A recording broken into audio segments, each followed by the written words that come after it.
CBS Radio Mystery Theater presents...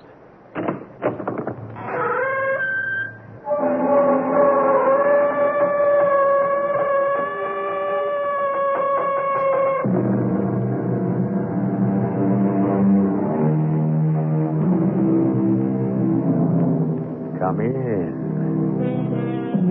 Welcome. I'm E.G. Marshall.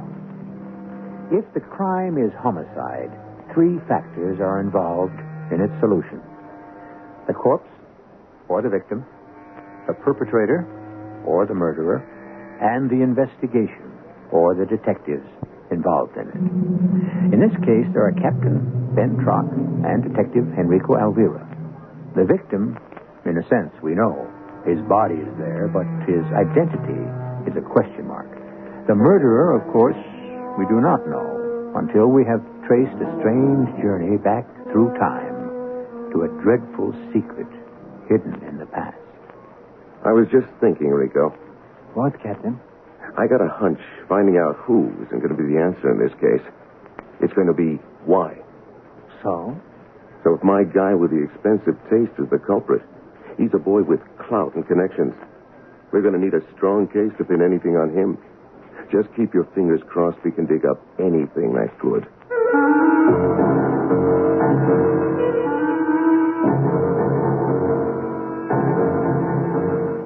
Our mystery drama, Dead Men Do Tell Tales, was written especially for the Mystery Theater by Ian Martin and stars Mason Adams. It is sponsored in part by Buick Motor Division and X-Lax. I'll be back shortly with Act 1.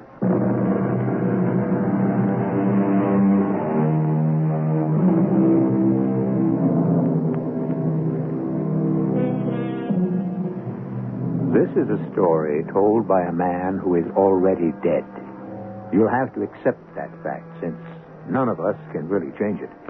He is a haunted man, haunted by some dreadful memory we can't imagine yet, which accounts for the fact that he is restless and will not stay decently quiet in the grave. Possibly it has something to do with the manner of his going. Possibly we will find out the whole story if we just listen to him, as we're about to do now. The winds were blowing to rattle the teeth that night.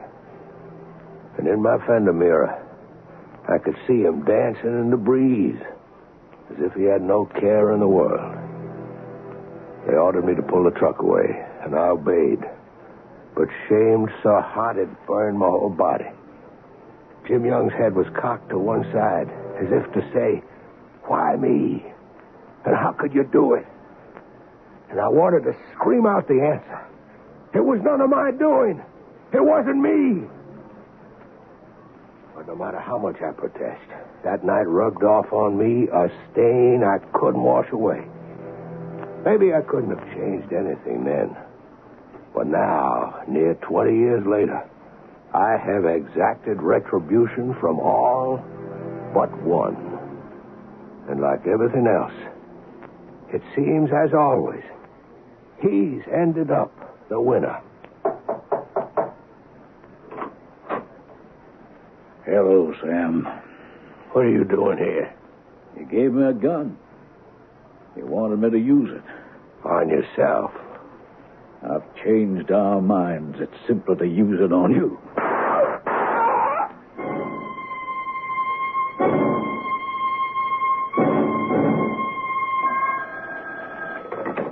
Detective Squad, Sergeant Rivera speaking. Oh, yeah, Pete. Yeah. Okay, on my way. What you got, Rico? Homicide, Captain. No identification. Vagrant? How many vagrants you know wear a money belt with $8,925, huh? I think I'll check this one out myself. What'd the doc say? 2 shots, Captain. One shot at the, what do you call in the front here? Breastbone? Nah, the doc called it something else. Sternum? That's it, yeah. So I go to the head of the class. Advantages of a college education. That the one that killed him? Yeah. Doc says he must have driven all the pieces of bone like buckshot into the heart. Well, what about the other bullet? Well, it went through him just above the left hip. No damage. Ballistics found the bullet in a chest of drawers .38, probably short barrel. Well, at least we know something about the killer. Oh, what? He was no professional. 2 shots point blank, that far apart. Point blank? Powder burns on his shirt. Oh, of course, yeah. Also, he was no stranger. How do you figure? He opened the door, didn't he? Stepped back to let the guy in. How can you tell that? The angle, the way he fell, the bullet that went through him ended up in the front of the bottom drawer of that chest of the drawers. Now, you go to the head of the class. Smart boy, Rico. And I learned it all from you, the master detective, Captain Ben Truck. Got the crime solved in a flash. Now, all we got to do is peg who did it and who it was done to. Let's start with the victim. Who is he? Like I said, no identification. Either he hadn't any or someone didn't want him to be identified. Okay, Rico, amigo. Let's start digging. We could begin with the landlady. And you didn't hear any shots, Mrs. Klein? Shots? Why would I hear shots from 8 to 3:30 with the volume turned down so I don't have to answer the phone? How was that again, Captain? Her hearing aid. The hard hat's next door tearing down the building. So she can live in peace and quiet. During their working hours, she turns off her hearing aid. So she didn't hear any shots? And no shots. Did you see anyone come into the building this afternoon? Certainly I saw people. Him. Mr. Small, the man who got himself murdered. And my 4th floor back with a toothache, and Mrs. Boblinski, she had to walk her dog. Mrs. Pycroft, she wants her toilet fixed. And then there was the guy I meant like strangers. Oh, phone man for Mr. Hicksby, 3rd floor front. He's a new man. Check that, Rico. I got it. And that's all I've seen. From 12 on, I got my soaps. For what? She follows the daytime television serials. You want to know my favorite? I'd rather you didn't tell me. I wouldn't want it to spoil the others for me. So his name is Mr. Small. Any first name? He didn't tell me. You never got around to a first-name basis. What? Consider I didn't say it. So you don't know his first name? I didn't say that. Excuse me. You do know it? Oh, I suppose. Sam. After all, his boss wouldn't know who would. You're so right. Isn't she, Rico? Of course, Captain. And while we're on the subject of names, would you know his boss's name? Yeah, some kind of foreign name, like Nettie. Nettie. Would you have any idea what kind of business or an address? No, I wrote down the phone number. Would you have it?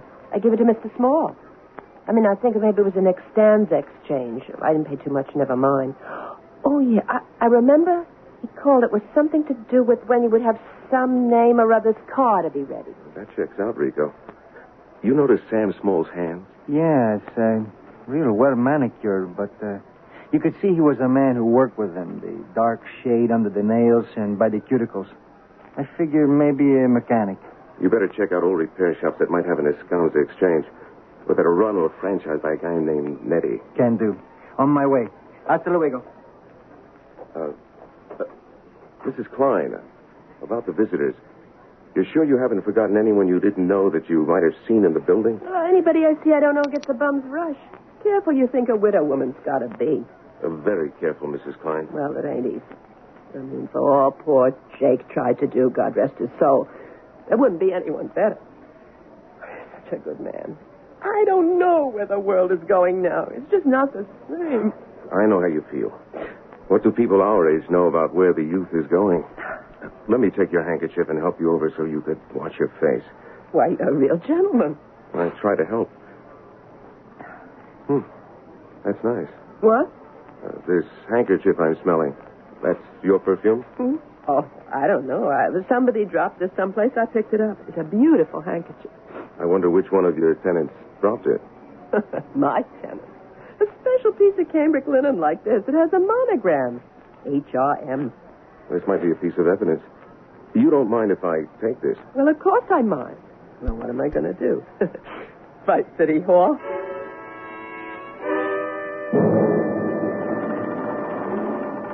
Hey, Luigi, move. We got to finish.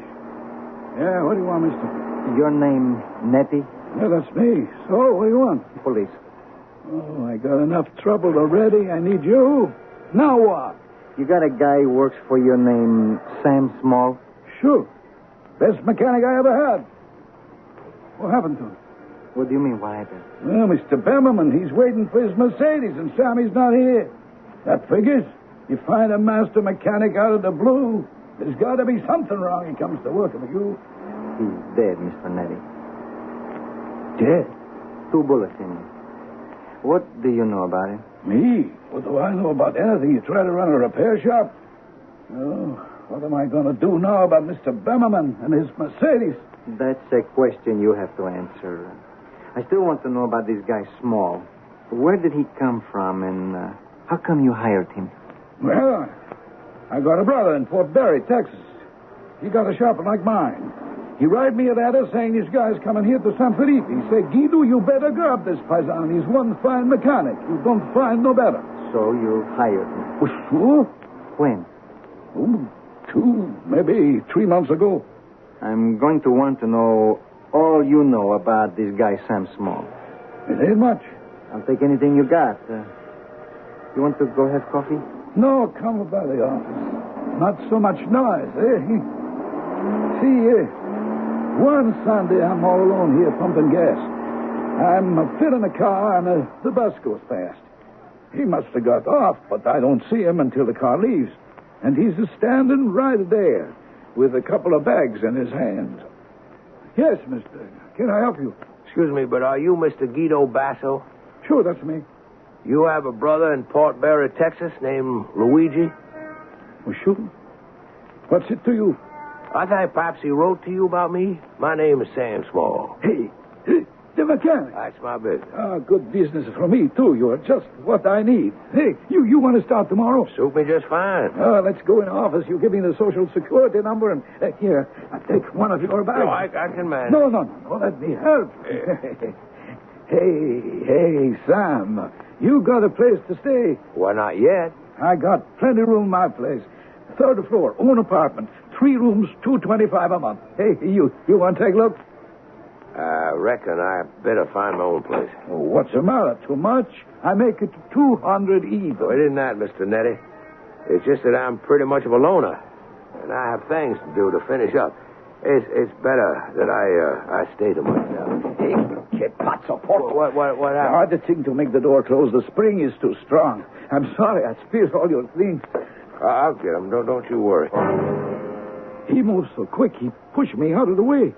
But not before I see a gun right there on the ground. So maybe, Senor Policeman, that means something to you.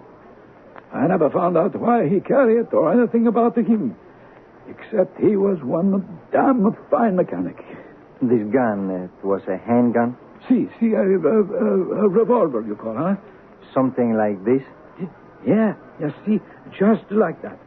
You know if he ever carried it? No. No, you don't know, or no, he didn't? He didn't have it. How can you be sure? Because I asked him not to. I don't like guns. And every day I check. What do you suppose he had a gun for? Search me. I wonder where it was when he could have used it maybe to defend himself. You know if he kept it at his place? No, I never been there. You know the address? Summer Street, I think. And the phone number, I have that. You've been at the station here all day? I see. How about lunch?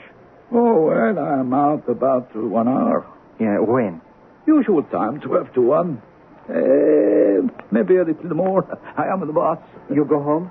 No, I bring him a lunch. Then I go sit in the park where there is sun. I am alone. No noise, you know. Yes, I know. It's like the next best thing to an alibi. An alibi? Hey, what you talking about? You think I killed Sam? I don't know. Did you? No. Why should I? I got no answers. Right now, there ain't anything but questions.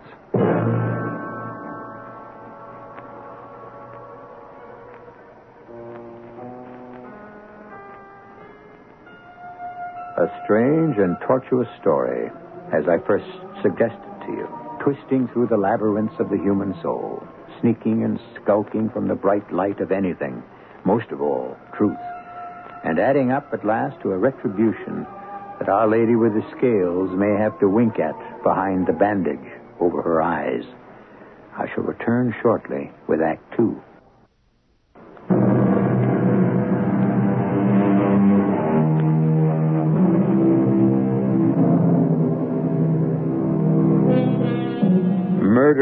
been done, leaving in its train the 5 W's. Who, where, when, what, and why. Well, so far we know where and what the weapon was, and some idea of when. Somewhere between 12 and 1 p.m., according to the medical examiner. Now there remains the double question, who and why. For the moment, our investigators, Detective Sergeant Elvira and Captain Trock, are concerned with the who. Where are we headed, Captain? I don't know about you, Rico. Me, precinct, report, and home to dinner. What about the case? What about it? Not much more we can do till tomorrow. You figured the landlady or the guy who runs the service station? You don't count anybody out. I like the lead I got here best. What? The little square of white linen. The handkerchief? That's it. Whoever dropped anything this fancy didn't belong in that crummy house except for a special reason. I'm just glad they left their calling card. How are you going to trace them? Through the, what you call that thing? The monogram. We have his initials. These are hand-embroidered, custom-made handkerchiefs. Probably all his haberdashery. Shorts, shirts, ties. That means special orders. Shouldn't be too hard to trace.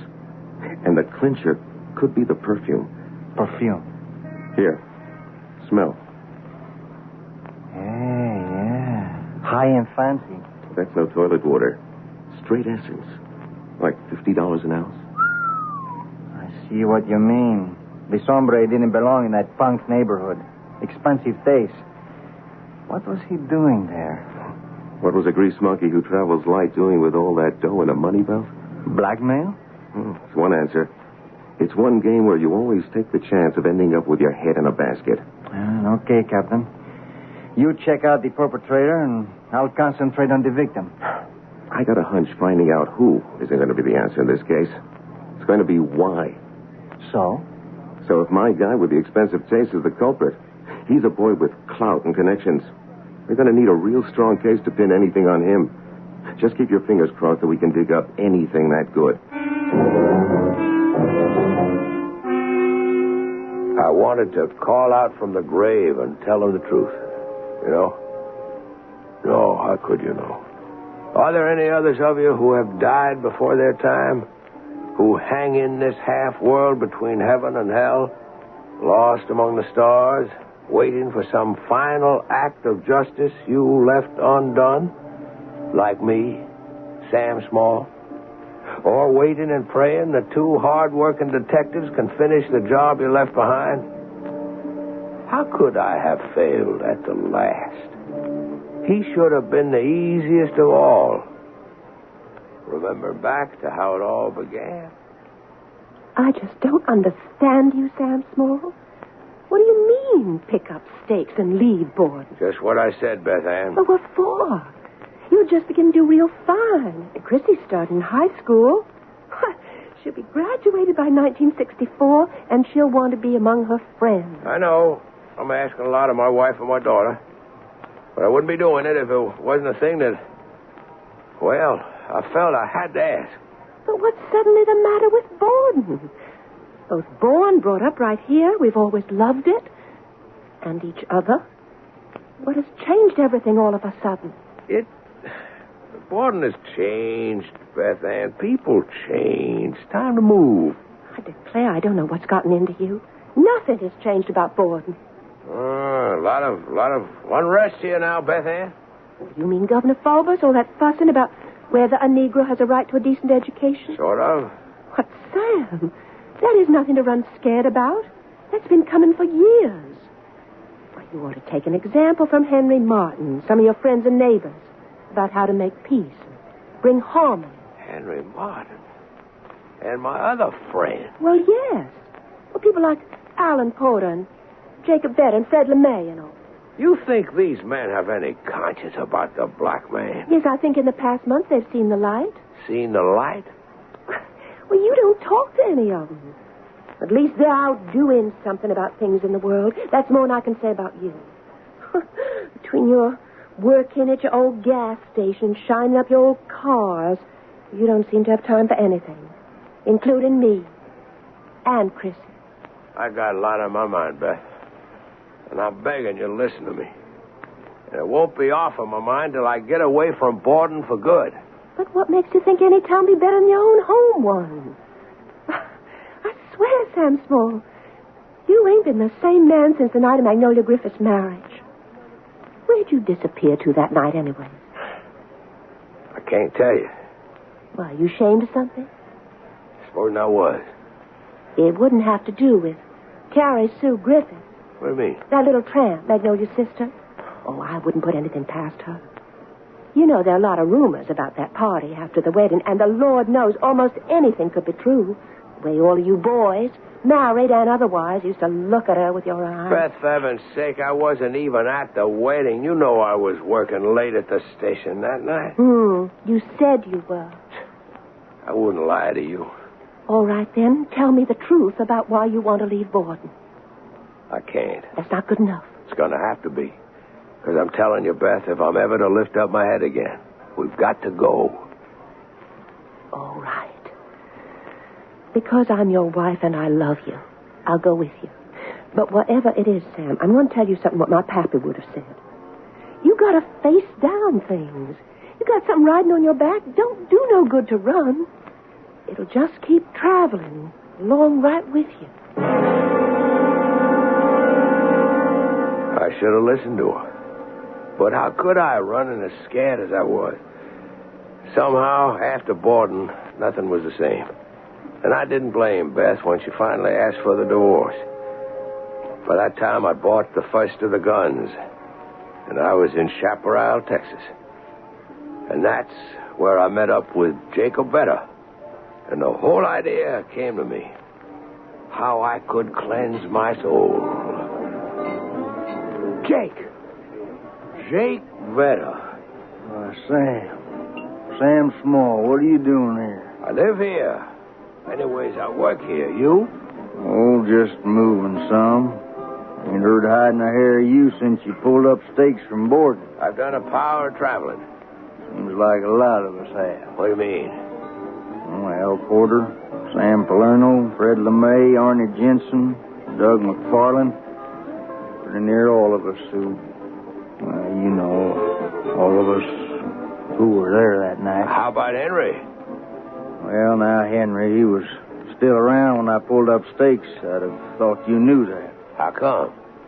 Well, after you and your missus broke up, she come back on home to Borden, and Henry and she...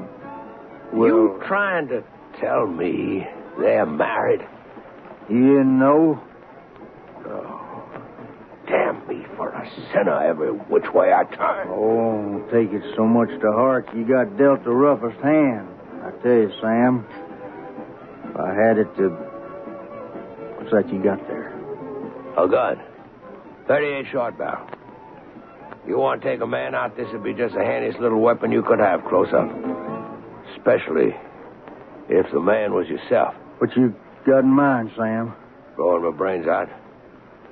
That is until you showed up. Sam? You're not going to kill me? No, sir, Jake. No, sir, I'm not. Till you showed up, it was me I figured to do away with. But of a sudden, I got to thinking. There's a heavy burden bearing on all our minds. And we ain't never going to live at peace with it. There's only one way for all of us that were there that night. To find peace in our souls and a life hereafter. How? You brought me a kind of call, Jake. Now I know where the rest of my life is at. Here. What? I don't want no gun. They that live by the sword shall die by it. The only way you'll ever put your conscience to rest. It took Jake pretty near 3 weeks to make up his mind. Or for me to make it up for him. But I raised the sight of Jim Young so clear in his mind, it haunted him night and day, till the only way to get peace was... He used the gun I gave him. And that's what moved me on to the next step. I counted up how many were there that night. And how many I could figure out was still left. I figured that till all of them were gone, the ghost would never be laid to rest. I bought me 5 short-barreled 38s. And I started out on a journey to pass 'em out, to be used. A journey that took me 12 years, right up to the day before yesterday. And my death. Morning, Captain. Morning, Rico. Sorry I'm late. Anything new on the Sam Small homicide? Couple of things. Did you get a make on who owned the handkerchief yet? Yeah, I found out the manufacturer. They keep a list of their monogram customers. I'm waiting to get a rundown on who HRM is and how many of them there are. Now, what have you got? A bunch of stuff. I just don't know what it adds up to. Here's the file. Let's lug it into my office and get away from this racket.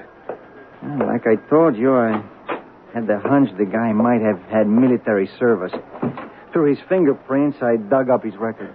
No doubt he is Sam Small. We knew that within 36 hours after we found him. I dug a couple of other things out of the record, too. He was married and divorced, had one kid. What happened to his wife? I'm still digging on that. I'm waiting for the telex from Borden. Where? Borden, Mississippi, where Sam Small comes from. Born there. He's come a far piece since then. You should know how far. Up till now, I traced him to 4 other towns besides this, not to mention his service in Korea. This man has done some traveling. Any notion why he cleared out of these other burgs? Quien sabe. Except that my hunch is it has to do with these. What are they? Newspaper clippings. Found them in an envelope inside the dresser. When the killer ransacked it, they must have caught in the back of the drawer and fallen behind. Santa Pina Record, June 14th, 1968. New Mexico mourns.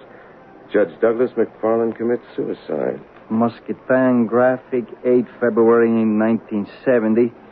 Business executive, a suicide. Fred LeMay, president of Oklahoma Security and Homeowners, died this morning from a gunshot wound. Okay. Other towns, other dates, other men. Suicides, apparently. So what? You notice the weapon used in each case? Yeah. A short barrel 38. What does that prove? Why would he save these clippings, huh? Here. One is even a bum. This Jake Vetter in Chaparral, Texas. Where would he get a gun? You figure Small would have any other connection with him besides saving the clippings? I don't know. I'm working on that. Yeah. Oh, sure. Put him on. It's my guy calling from County-Arras about the handkerchief. Yes, hello. Right, this is Captain Trot speaking. You did? That's fine. That many? Oh, from all over the country. I see. Are there any from right here? There is one. Good. May I have his name and address, please? Henry Roberts Martin. No, that's all right. I don't need the address. I know it. Yes, thanks. I'll arrange for someone to pick up the list and have it telexed on to me. Thank you. Looks like maybe you caught yourself a murderer. It looks like I caught myself a bull by the tail. You know who Henry Roberts Martin is? Hey, you don't mean the police commissioner himself? And the candidate for the next governor of this state. Oh, man, you don't have that toro by the tail. He's just about ready to run up your nose.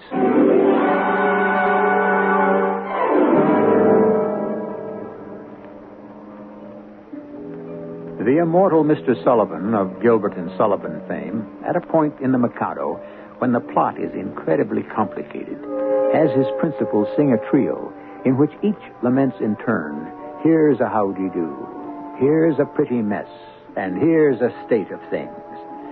I suppose our American equivalent at this given moment in our story would be, where do we go from here? I shall return shortly with Act 3.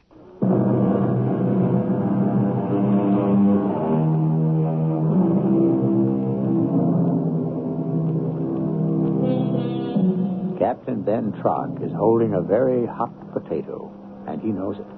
The homicide of an obscure citizen with no apparent surviving family has slowly evolved into a nightmare.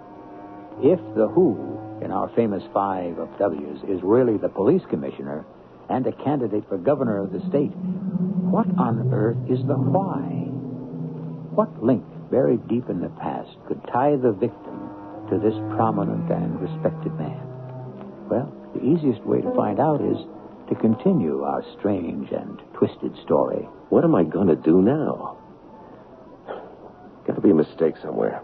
Maybe someone else dropped it. Who would have the commissioner's handkerchief? His wife? Why would she... Look, you know better than me, Ben. You've been around him and his family, but that perfume... Well, what about it? Well, it's not very macho when you think of it. More like a woman's. Maybe.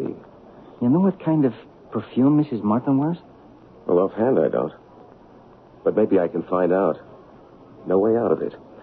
I'm going to have to ask the commissioner a couple of questions. From the solid walls of my grave, I want to cry out in despair. I wanted only to bring justice to the guilty. Eye for eye, tooth for tooth. How could I know it might reach out to the innocent? And of all people, who was more innocent than Beth Ann, who once had been my wife and all my living days was my love? She had been destroyed enough by the guilt of the past. How could I have brought the present down in ruins about her head as well? I remembered how secure I thought I was in that planned meeting in the park. Oh, Lord, so hard to think it was less than a month ago. Sam, you here? Are you alone? Well, can't you see? I don't trust you. No more than I do you. But we got a little choice, haven't we? You, less than I. Come here, out of the light into the bushes. How can I be sure it's not a trap? Come on home with me where we can talk in private, Sam. If it is you... And if I did, could I be sure that wasn't a trap? What do you have to fear from me? Only your fear of me. Because I can unmask you for what you are. Sam, in the name of heaven, it's dead and gone 20 years or so ago. Can't we let it rest? No! Let's go back and discuss it. It's too open here. All right, Henry. But just remember, I am armed. One false move, and you could be dead. I'll take my chances, as I have coming to this meeting. If you wanted to kill me, you could easily have done so by now. I don't want to kill you, Henry. I want you to kill yourself, like all the others. I am not here to exact vengeance, only to accomplish retribution. And you really expect me to believe the incredible story you told me while we were driving home? I'm quite sure you believe me. You are serious. Trying to convince me that everyone who was there that night is dead. Except you and me. Well, I knew about Red Fulvus with the cancer and Butsy Stella and Correa and Skinny Ellis with the tuberculosis. I reckon you could say they died natural deaths. Well, what else would you say? I'd say God took them in his own time. The others I took for him. Now, I read the copies of the newspaper clippings you sent me. I thought they took their own lives. Mostly they did, except Arnie Jensen. He didn't have the guts to pull the trigger, so I helped him step off his terrace 14 floors up. Oh, hell, you did. Just who are you, Sam Small, to set yourself up as judge and executioner? The way I see it, Henry, I'm neither. I'm only your conscience. And what right have you to be there? You all made me what I am. I didn't ask to be part of what you did. I begged you not to do it.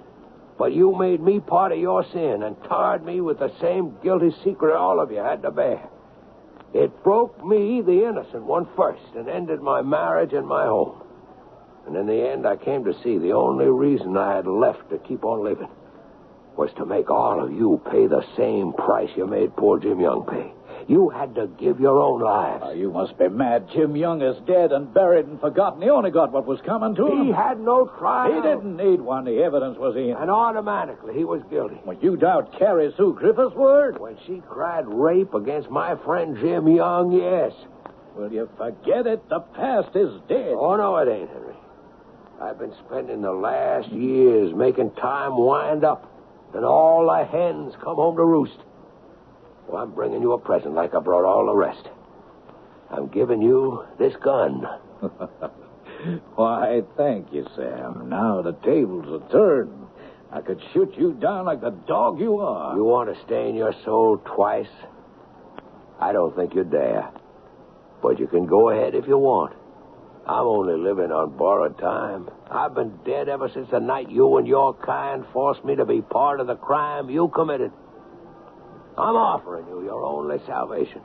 The way out everyone else took. If you don't want it, it's your own damnation. You can roast in hell for the rest of all eternity if you pull that trigger and send me to join Jim Young. Damn it, he was a black man. And I'm white? You think there's any difference in what color you kill? You're guilty just the same before the Lord. I turned and walked out of the room, leaving him with the drink in his hand, looking down at the gun. I was half blind, and at last it was all over, and I could go seek my own peace. I nearly stumbled over Beth Ann when she stopped me just before the outside door. Sam. Beth Ann? I heard. I'm sorry you did. I'm ashamed for the both of us. I should have known all those years ago. Maybe I should have told you. I didn't know how. Oh, how could I ever have married him after you? If it helps any, I've hated him for years. I just didn't know how to bust loose. And how about Chrissy? Oh, no worry about her. She's safe, married with a fine boy. And she's got your grandchildren. Sure would have liked to see them. Well, why can't you? No way. I gave them up with everything else that night. Sam? What? Don't trust Henry. He doesn't have any conscience. I'm his conscience, Beth Ann. He knows now he ain't got anything else as long as I'm alive. Because I can open up the truth and it will pull him down. But he could kill you. If he does, he kills his only hope for salvation.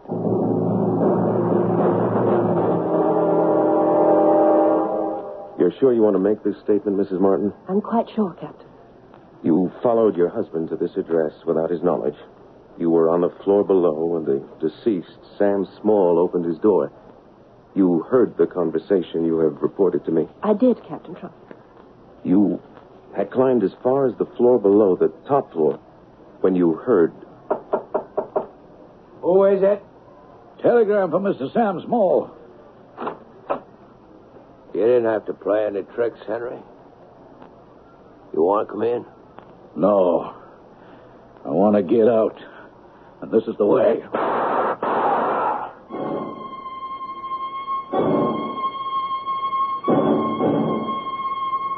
Then what happened, Mrs. Martin?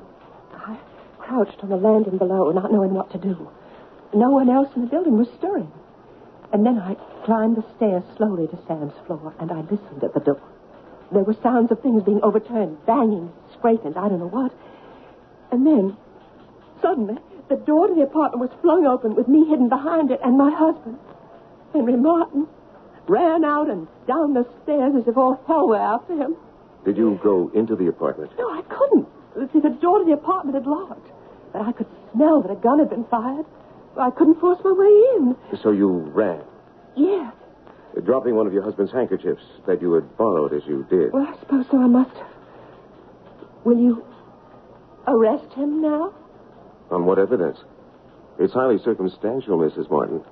And on top of that, a wife cannot testify against her husband. You don't believe me? Of course I do. But you can't think I'm guilty. Oh, Captain. To understand, you would have to have lived in Borden all those years ago.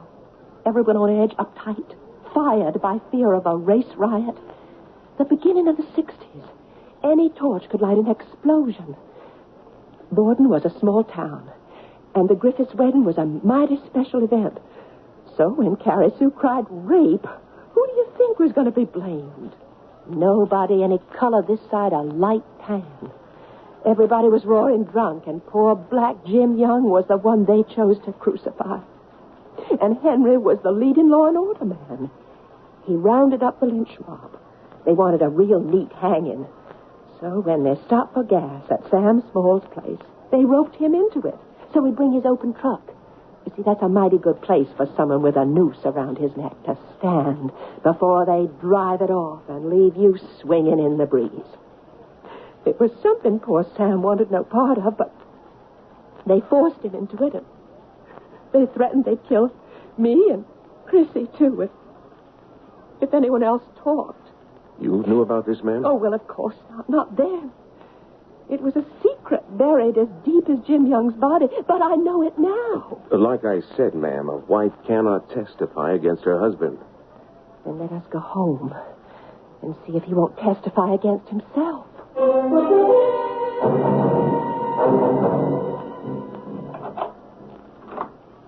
Henry, it's me, Beth. Yes, I've been expecting you. Are the police with you? Yes. That's too bad. We might have had a more intimate farewell. Check him, Rico. Are you all right, Mrs. Martin? I'll manage. Don't let her come in, Captain. In the temple. He's gone. Oh, I'm sorry. no, I'm not. It's perhaps the one decent thing he's ever done.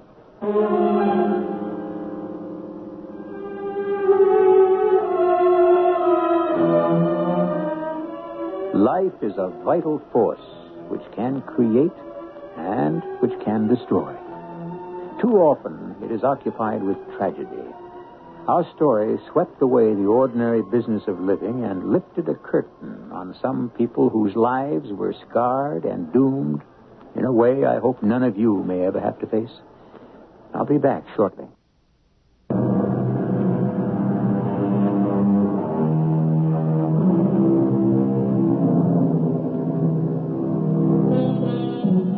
Time after time, you come to my sanctum seeking stories, living vicariously the life of other people, or simply settling back and enjoying a good yarn.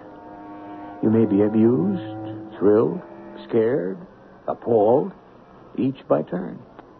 I cannot promise you what tale will come your way when you knock on my door. You take your own chances every time the door creaks open. Like Pandora's box, you never know what will fly out. Our cast included Mason Adams, Howard Ross, Bob Caliban, and Marion Seldes. The entire production was under the direction of Hyman Brown. And now, a preview of our next tale. I paid for what I did. Believe me, I paid. You haven't paid enough. Well, what do you want? What do you want from me? Money? That's not what you stole from me. What then? Tell me. I don't know. I'm just here to collect, Jade. How you want to pay me is up to you. This is my gate. This is my house. You follow me in and I will have you arrested for trespassing. I won't follow you in, Jade, but I'll be waiting. And whenever you leave your house, I'll be waiting to follow you wherever you go. For how long? Until you pay. Radio Mystery Theater was sponsored in part by X-Lax. This is E.G. Marshall inviting you to return to our Mystery Theater for another adventure in the macabre. Until next time, pleasant dreams.